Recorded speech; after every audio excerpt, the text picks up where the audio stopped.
Hi, welcome back. So we're going to try example number 5. Here we have different types of exponential functions. And so just a quick reminder, the derivative of any exponential function is itself times the natural log of its base, right? So in this example, the base is 8, and for this one, the base is 3. So this is your b, right? So they're asking to find f prime of 2. So let's first find f prime of x before we can find f prime of 2.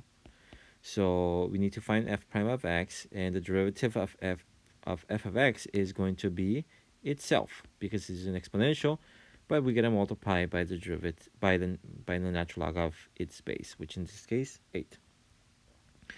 By doing that, now we can go ahead and find f prime of 2 by replacing every x with 2. Now this is your answer, right? 64 times natural log of 8, but this is also roughly around 133.008.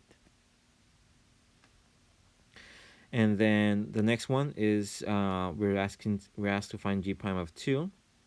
Well, let's find g prime of x first.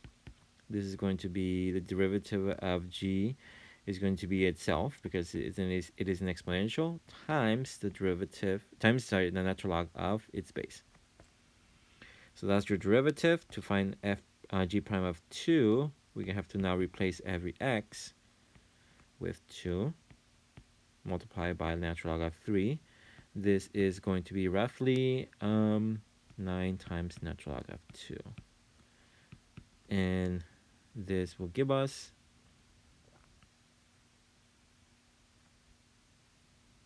9 times roughly around 9.887.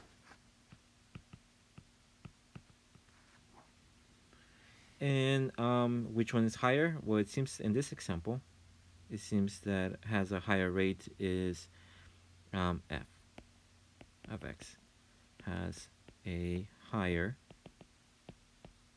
rate, right? Comparing the rates, remember, rates are the derivatives, right? So 133 is higher than 9.8. Right, and we haven't talked about much about the natural log, right? And that's going to be in the next section. We'll talk about more about the natural log. It is a special logarithm function that we can use the calculator for it.